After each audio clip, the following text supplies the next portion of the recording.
Here in part is what he wrote. If it should happen one day, and it could be today, that I become a victim of the terrorism which now seems ready to engulf all the foreigners living in Algeria, I would like my community, my church, and my family to remember that my life was given to God and to this country. I would like, when the time comes, to have a moment of lucidity, which would allow me to beg forgiveness of God and my fellow human beings, and at the same time to forgive with all my heart the one who would strike me down. I could not desire such a death. It seems important to state this. I do not see, in fact, how I could rejoice if the people I love, Islam, were to be accused indiscriminately of my murder. I am also aware of the caricatures of Islam, which a certain Islamism encourages. It is too easy to solve one's conscience by identifying this religious way, Islam, with the fundamentalist ideologies of the extremists. My death clearly will appear to justify those who hastily judged me naive or idealistic. Let him tell us now what he thinks of Islam. But this is what I shall be able to do, if God wills, to immerse my gaze in that of the Father, and contemplate with him his children of Islam, just as he sees them. For this life lost,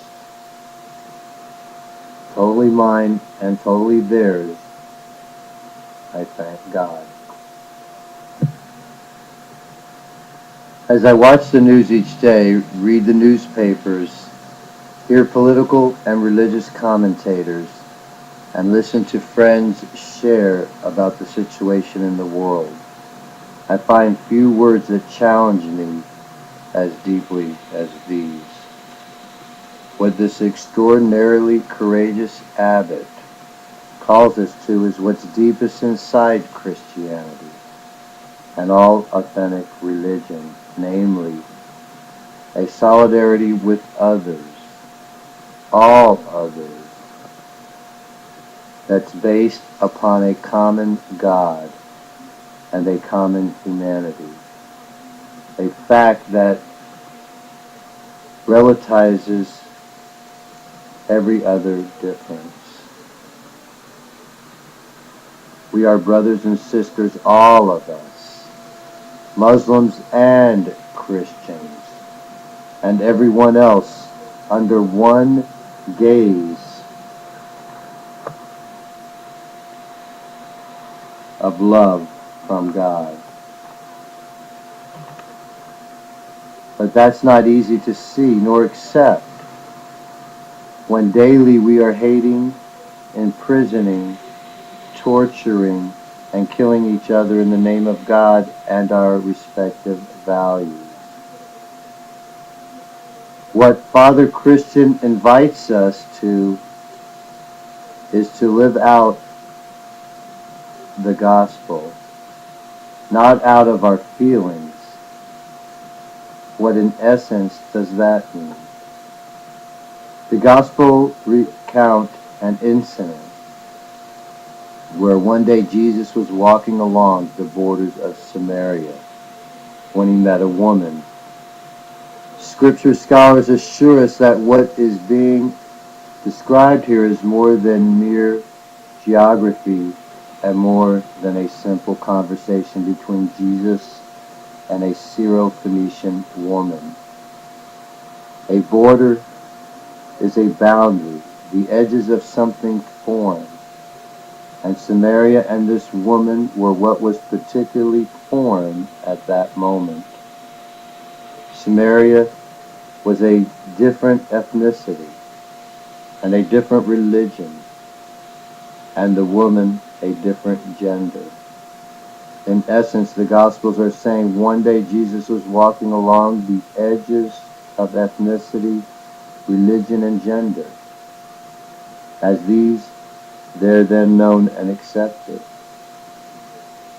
I doubt that what we will find anywhere in Scripture or elsewhere a more succinct and accurate description of where the Christian churches today, all of them, are standing. We are standing on the borders of ethnicity, religiosity, and gender, as we once knew these, particularly as these pertain to Islam. And to what does this call us?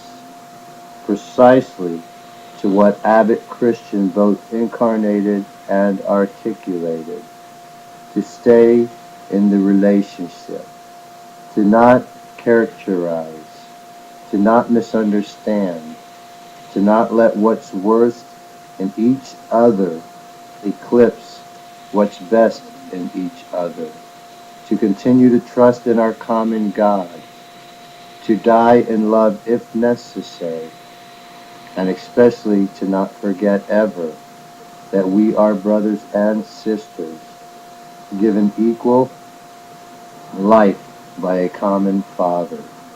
And this is not a dangerous flight into idolism, biblically but impractical, a child's naivety.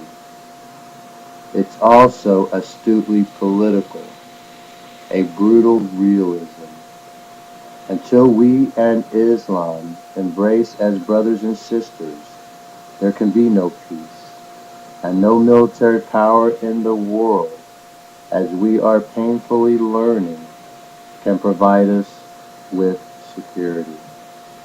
But for that to happen, we have to, like Father Christian, immerse our gaze with that of the Father and contemplate the children of Islam as he sees them.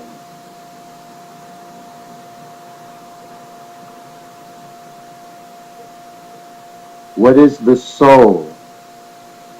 I'd like to clarify what I mean when I use the term soul, since it differs significantly from how it is usually defined, which is that it is the mind, will, and emotions of a person, or that it is the person's life. My definition includes neither of these. When I use the term soul, I am simply referring to the spiritual body that houses the spirit. The other things that are usually attributed to the soul, I have placed in the realm of the physical body, because every living creature also has them, but not a soul as we have.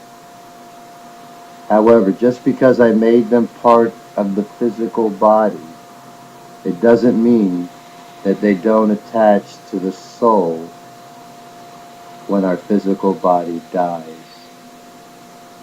and our soul goes to heaven, because they do, at least in some kind of purified form, which means they must have become part of the spirit in some way during the process.